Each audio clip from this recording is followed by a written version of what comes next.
Welcome to the show, guys. Happy Monday. You're grinding, you're driving, you're on the commute, wherever you are, on the toilet, and we're here to entertain you. And who better to entertain you than me and the bald guy talking about 6 big, bad league winners here today. Big show. What's going on, Tim? Welcome to the show, man. Hi, everybody. What kind of voice is that? Sounds You like said a you wanted to entertain. That's right. I'm a clown. You're a clown. Too much, Tim. Some people like you. Some people think you're a weirdo, but I am weird. That's okay. it works out. It's hilarious. Yeah, you got to be unique, and that's what we are here. Lion mentality. Tim, today we got a good one here. Like I said, we're talking about 6 league winners, 6 players we absolutely love, 6 must-draft players, 6 players that we're dreaming of. 3 are from you, 3 are from me. And hey, aside from one of your guys, I agree with you. Like pretty much everybody on here are must-drafts, guys that we love. The last guy you want to stay for, he's a bit of a question mark to some people. He's a bit of a sleeper. His ADP's, Tim's shaking his head. I love him. Tim might disagree. And we're going to go back to back with his teammate there, the 5th guy. So we're going to talk about it. So I'm excited to dive in here. If you're new to the channel, smash it, tap it, slap it. I'm looking at making some shirts soon, Tim. Smash it, tap it, slap it. Drop a comment below. We need a smash it, tap it shirt. And then, so smash it, guys. Leave a comment below. Let me know who you absolutely love. Fantasy football is back. Drop it below. And second of all, guys, grab the 16-round draft. So it'll put you light years ahead of the Conchipsas, sleepers, breakouts, optimal players draft, and you draft everything you guys need to smash your leagues, including a principal cheat sheet, which I update until the season starts. Guys, this is the game changer. I lay it all out for you guys on a silver platter. Grab 16 rounds of video training. Once you get the course, you get a sign in, you're locked in, you get in, and now you've got access to all of my secrets for the year to make sure you guys have that almost close to as bulletproof roster as you can. Dude, I'm pumped. And when you guys go check out, make sure you guys grab a ticket to the Sports Summit. We got Kyron Williams, we got Trey Benson, all going to be online virtually with me and the bald guy. Tim, so many announcements, but I got to plug it, man. We're independents. We got to plug it, man. We got to get paid, baby. I mean, we can't just do this because we love you guys. We do, but we need money too. Yeah. Well, we did it for years. We did this for free for years, and that's like now we got to make a living off of it because I quit my job to do fantasy full time so that you guys win your leagues. I think it's a fair trade, right? All right, so let's get to it, Tim. In the breaking news here, latest news and notes here, nothing that really jumped out.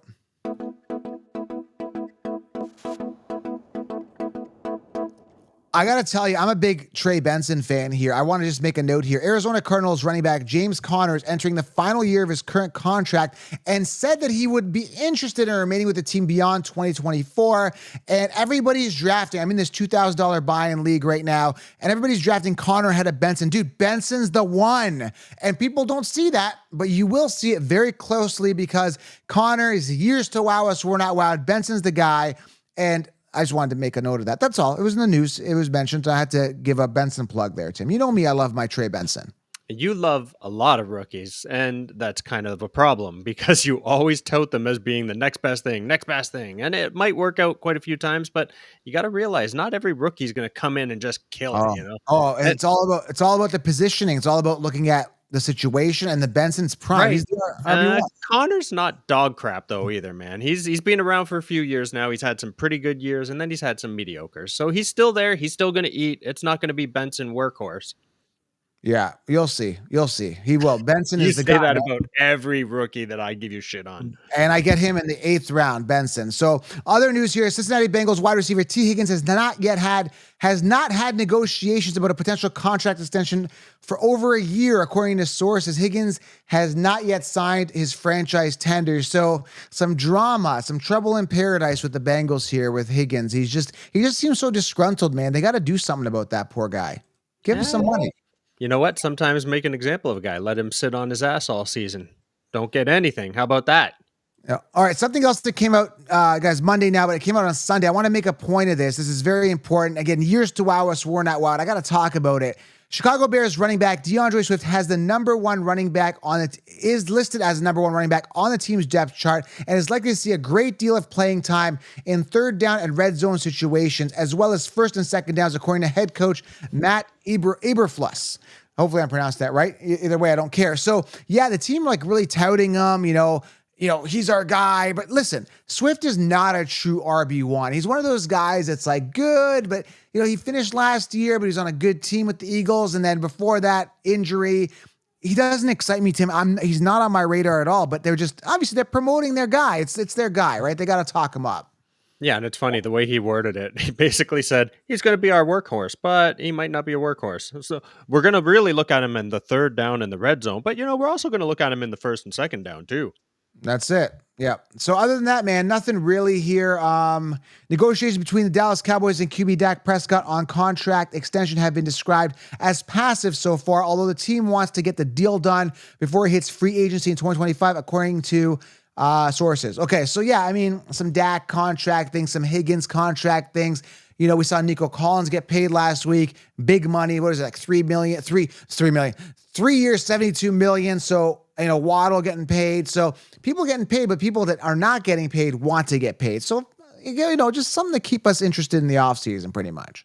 Yeah, just keep in mind, people, the bigger contract these guys all get, mediocre players getting big contracts, that means that's coming out of your pockets, one way or the other. Whether you buy merch or you buy tickets, you're paying that salary. Absolutely. All right, so let's dive into this, Tim. Let's go right to it, man. We're talking about absolute league winners, must-draft players we love. First guy is your guy, and you guys know how I feel, so I'm not going to spend too much time on why I dislike this guy. We're talking Christian McCaffrey, round 1 ADP, pretty much top 2, top 3 pick this year, pretty much top pick this year. Why do you love Christian McCaffrey, knowing he's coming off 2 pinnacle years? He's 2 pinnacle years now. 2 pinnacle years. Listen, man. Years. Every time he plays a full season, he's missed 2 years. He's had, missed games. Every time he plays a full season, 350 to 400 points. How can you not like that? That is a league winner on its own. In fact, he peaked at 471 points. Like, that is insane. All right, Tim, just humor me for a sec. Let's play a quick game, okay? I say something and you give me the opposite. Hot, TMC. cold. No. Let's play a game for a second, okay? Hot. What the opposite? Hot. Cold. Okay. Yeah. Okay. Left. Cold. You said let's play hot and cold. No. We're playing. I know what you're saying. Left, right. Okay. Up. What's down?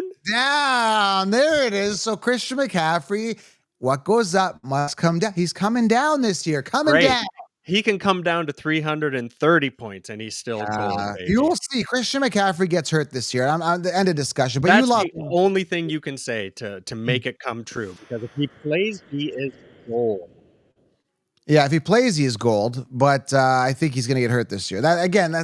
And what goes up must come down. And the Super Bowl hangover. And he's 29 years old. And it's there's a bunch of things that are just my gut's telling me I don't trust this guy. Man, I don't trust him this year.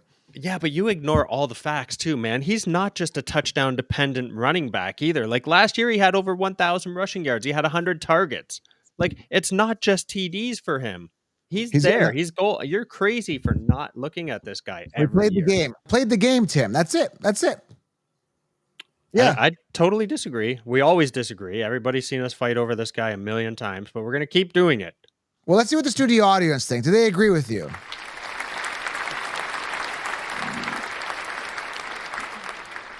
Sounds like about 25% agree with you on Christian McCaffrey, Tim, according to that applause. It's always 25% when you play that clap. I don't know what it is. Perfect. Oh, wait, did I say play that clap? Oh, no, that's the real studio audience, everybody. Yes. All right, next one here. My guy, Bijan Robinson, who I ended up getting. I'm in that 2K buy-in league that I'm in the middle of. It's a 2-hour slow draft, 1 quarterback league, tight end premium, 1.5 per reception. So Bijan Robinson, got him with the 8th pick. He fell to me. Listen, I love him, man. Algier had 186 attempts last year on the ground. Bijan is going to eat. His touchdowns are going to go up. His production is going to go up. New offensive coordinator. Dude, it's going to be wild for him. He's already said he wants 2,000 plus scrimmage yards.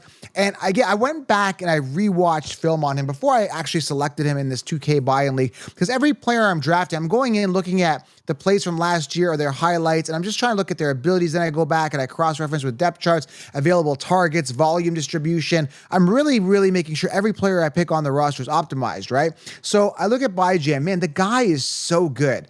The way that he makes defenders is he catches the ball. He's just so elusive. The catches he makes are pretty remarkable sometimes. He's just an awesome player. Barring any injury, I love him this year, man. And Algier will be there, but I just don't think as much as last year, man, to be honest with you. And Patterson's gone too, which is good. Yeah, I can agree with that a little bit. I think Algier will take a little more of a step back this time. Last year, it was fairly close. Algier only had like 30 less attempts than Bijan, so it It's was pretty crazy. damn close, man. Um, but yeah, Bijan was phenomenal in the receiving game too. So there's definitely a lot of room for improvement there. You add Kirk Cousins to the mix now. Now the one thing was Bijan had a little bit of fumbleitis, so hopefully he can get that crap under control. Yeah, he's a rookie. I mean, they got the jitters sometimes. They'll drop the ball a few times. It's just, I think, just rookies. I think that's what it is. It's just first year jitters. I think he's got that out, and it's going to be a good year, especially in a league where workhorse running backs are so few and far between. He's that gem in that round one where I just feel really warm and fuzzy with him, and I'm so blessed that he came to me in the eighth pick because Brees came off, I think, fourth or fifth pick. So he was gone, and it just kind of left me with Bijan there, and I'm just like, or Bijan. And so, yeah, man, I love him. He's a league winner. And when we define league winner, we're just talking about a guy that's going to produce every single week. He's going to be consistent. The last, two of my guys are a little more like questionable, but I still think the volume is going to be there. We'll talk about it. Next guy here, Tim. Let's move on to your guy. Who's your guy? CD Lamb, baby. So, CeeDee Lamb. I mean, it's pretty self-explanatory. We've already talked about him a couple times in our shows. You and Jim have probably talked about him a couple times. He's the only guy there. He is the top dog, without a doubt. The last 2 years, he's done really well, and he's increased in volume both those years. He's done so much better both years. So, 2022, he had 107 receptions, 1,360 yards. In 2023, he had 135 receptions, 1,750 yards. So, the workload is there. There's nothing else good around him. So your only concern here is that if something were to happen to Dak, unfortunately, Right. or remember a few years ago, Dak wasn't Dak. It was weird. I think it was like in the early 2020s where he just looked off. Like he did not look like he was in the game. His head wasn't right. But barring anything crazy, CD Lamb is definitely going to be one of the top dogs. Yeah, he is like again, the only thing I have against him is coming off a pinnacle year. It was such a high year, but other than that, everything is primed for CeeDee Lamb. Like he is absolutely primed. There's no one else there. They got Cooks. They got no running backs this year. They got Zeke Elliott who's not going to catch the balls. And this is why I love Jake Ferguson because he's a clear-cut two tight end, and I love, love, love him. So I ended up getting him in that league that I'm drafting in right now. But CeeDee Lamb, I mean, if you don't get a wide receiver or if you miss out on Jefferson, if you don't want Jefferson, if you're not interested in Jefferson, or you don't want running backs, CeeDee Lamb is as safe as that you can get in round one. But again, my only concern is again clearly such a pinnacle year. The only thing that'll hold him back is an injury. So God forbid that happens. He's set for another good year. Even if a slight decline happens, so be it. I mean, his numbers are so high. Still, with wide receivers, they've proven that they can have multiple good years. I'm not as concerned with wide receivers coming off pinnacle years as much as I am with running backs coming off pinnacle years. So CeeDee Lamb in a great position. Absolutely primed. All right, Yes, moving on to the next guy here, Tim. Oh, there's some breaking news here. As we record this on Monday night for your Tuesday morning. I don't know if you heard, but there was an go back one day, Sunday night for your Monday morning. It's Sunday night. We record this on Sunday night for you guys for Monday morning. So they're saying that the Commanders are releasing kicker Brandon McManus, who is being accused for sexual assault in a lawsuit filed last month. So he's got an assault accusation. I think it was multiple women. I think it was like a flight overseas for a football game. I don't know if it was two. I'm gonna mess up the story, but I think it was two women on a flight. He was a kicker. I think he was a Jacksonville kicker. Then he's on the Commanders. And now he's basically being accused of this. And now the Commanders are releasing him. It's crazy, man. I mean, more drama. Well, no matter what, if you're guilty of that, then sure, you should be kicked off a team. You should I be don't know. charged, everything. But it's accusations at this point. And what I don't get Exactly. is, Yeah. but why is he gone? And then like everything that Rashi Rice did, he's still there. I know. It's Sure. crazy situation. It depends on how much noise is made in the media, man. That's really what it comes down to. How good Yeah. is your marketing team?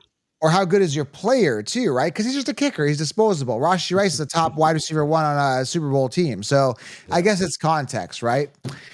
All right, my next guy here, Tim, let's move along here. We are talking a guy that I talk about a lot, Tim, a lot. Zamir White. Zamir White, round 5 ADP. And here's why I love him, man. Last 4 weeks of the season, he was the number one volume getter amongst all running backs. So I look at it. Josh Jacobs is gone. Over 220 attempts are now freed up. So Zamir White is an absolute prime position. You're getting an RB1 on his team. There's no one else there. They brought in Madison, but Tim, years to wow us, we're not wow with Madison. He had a chance to do well with his former team, which was, I think, Minnesota last year. Did nothing. Yeah. Right? So, I mean, Madison averaged what, 3.9 yards per carry, 700 yards, 180 attempts. He was not a true one. And now he's on the Raiders as a backup. He's good. It's perfect. He's depth. And the fact that the Raiders got rid of Jacobs so willingly, it's like, dude, Zamir's the guy, man. He looked really good in those last 4 games. What are your thoughts? Do you like Zamir round 5 ADP for a true RB1? I love it, man. I'm all over it. Yeah, I mean, I'm not thrilled with the Raiders in general, but I totally agree with everything you said. So yeah, as of game 15 last year, he started carrying the load and everything looked really good. Yeah. But I'll use your analogy that you like to do. He was a backup who couldn't take over Josh Jacobs' job, really, not Yeah. until they had some kind of a falling out there near the end. So he won it by default, but he No, did do very well. I don't know, man. I think that's why they got rid of him because I don't think they knew the talent that he had, but they were seeing it in training. Like we can get rid of Jacobs and we'll just let this guy take over. So I think it was more of a passing of the torch more than let's say, we don't believe in this guy is going to be benched. I think it was just more like let's, you know, It's very grow. interesting the way you like to twist it to your Yes, advantage every yes, time. yes. No, no. I got a good feeling about Zamir White, and I could be wrong, but this is my guy. This is my guy this year. So I love him. He's a must-have league winner. Tons of volume coming his way, and I'm heavily invested in Zamir White in my leagues. Okay. All right. Moving on to the next guy, who I actually agree with you. I love this guy. I wasn't so high so much on Christian McCaffrey. Wasn't so high. I mean, I am high on CeeDee Lamb, but pinnacle year. I'd rather have a running back round 1. But the next guy, he's in a great position to succeed. Dalton Kincaid, round 5 ADP, give or take, 12-person, 1-point PPR. Typically comes off maybe a round earlier in tight end premium leagues because there isn't that many good tight ends this year. And we were talking about this, Tim, prior to this. Last year, man, other than Laporta, like tight ends suck, dude. Like absolutely suck last year. I wouldn't say that. There just wasn't one really big standout. Like every year before that, we had Kelsey with like 300 and some odd points, blah, blah, blah. It wasn't like that last year. Last year, you had two guys around 230, 240, and then Yeah, they kind of slowly tapered off. It was a very mediocre year as far as not having a standout. So why not take the risk? You've got a few more really good options this year. right. We already mentioned Jake Ferguson. You got a couple guys that are primed to get something going. Kincaid is one of those, man. I mean, they got rid of Diggs, they got rid of Gabe Davis. You're going to talk about Coleman next. Like, there are definitely guys that are going to thrive in this offense, and I believe one of those is going to be Kincaid. Yeah, I love him, man. And a lot of people, because he's coming off well above, ahead of Coleman. Coleman's ADP is going to rise as soon as you start hearing news that he's the one. He's kind of slated as the one now. They got Shakir, Curtis Samuel. He doesn't even have a 1,000-yard receiving season. Curtis Samuel is not a threat. Anyone tells me Curtis Samuel, I just look at him and say, you're an idiot. Like, again, I hate it when people do this. This always happens every year because, like, I go back. I'll give you an example. Damian Williams had a good year with the Chiefs, but he was always a crappy running back. Next year, they're like putting him ahead of Henry, and that's when Henry blew up, took off, had this amazing year. Or the year when they said this was a true story. Baker Mayfield is better than Josh Allen. I'm like, dude, come on, man. And that's when Josh Allen started breaking out. I always see things before they happen. And it's like Coleman is the one, and there's so many reasons. Well, we can just roll right into them, and we'll just kind of put these two together. The guy that I love is Keon Coleman, round 8 ADP, and we'll talk about them both, together in parallel here.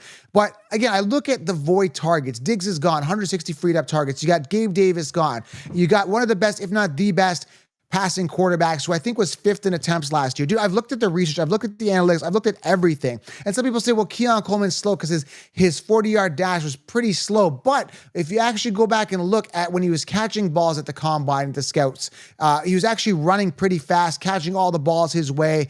He was a monster in college. His numbers weren't astronomical, but he's a really good player, Tim. And the fact of the matter is he's going into a great situation. That's what's appealing to me. I'm drawn to it. I'm totally drawn to it, man.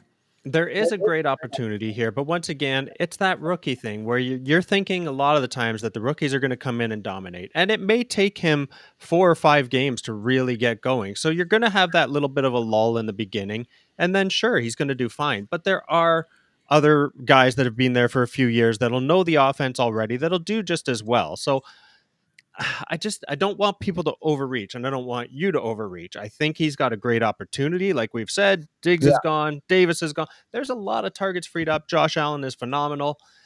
It could work out, especially for the price you're going to pay. But let's not oversell him and drive that ADP, way down. We want him to stay as a great value. Well, I'm already invested. Like my team, but again, for the people that are in my 16 rounds that are drafting in August, yes, I don't want to raise his ADP. So I'm gonna we'll just keep it in 16 rounds. But he's just one of those guys I absolutely love, man. It's just one of those things, and I'm all in on him, like absolutely all in. I'm all in on Bijan. I'm all in on Zamir White, and I love the value. Aside from Bijan, expensive. Zamir White, love him. I mean, just great value for all these guys.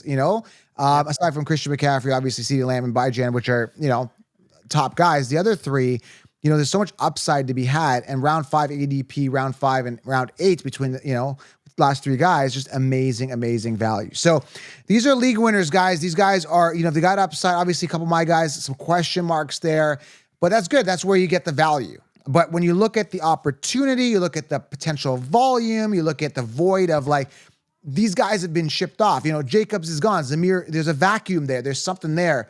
Same with Keon Coleman. Diggs is gone. We got something special here, man. And one more thing I want to talk about, because we were talking about Marvin Harrison, right? Like, you're getting Marvin Harrison round 2, which again, on paper, people think I'm crazy comparing Keon Coleman to Harrison. And I know, man, when you talk talent, Harrison is that good. Like, he's a special player.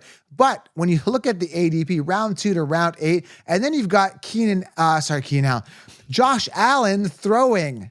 He's a lot better than Kyler Murray. Yes. Yeah, so it's like a trade-off. You're getting the value and you're getting a better quarterback. So if I miss on Harrison, I might get both. Just great value for Keon, man. That's it. Yeah, I mean, we've talked about it. I think people are reaching on Harrison. I think with Kyler Murray, it's just too much. So you're right. Why not go with a Josh Allen, 8th round pick? You can't go wrong. He's going to eat. I love it. I absolutely love it, man. So McCaffrey, Bijan, CeeDee Lamb, Zamir White, Dalton Kincaid, Keon Coleman, absolute league winners. Love. Look at the situation. Look at the depth chart. Grab 16 rounds for all the sleepers and breakouts. Tim, that's pretty much it, man. Happy Monday to everybody, man. Any wishes for everybody on the road? Enjoy the drive. Have a great day at work. Get your stuff. We're going to be here every morning at 7 a.m. Well, I will be. Tim will be here a couple times a week. And Jim's coming back. He's on holidays. He's coming back this week as well. All right. Full flow of fantasy, Tim. We're out, guys. Thank you guys for being here. Have a good one. We'll talk soon, guys. Subscribe, thumbs up, and grab 16 rounds. We're out.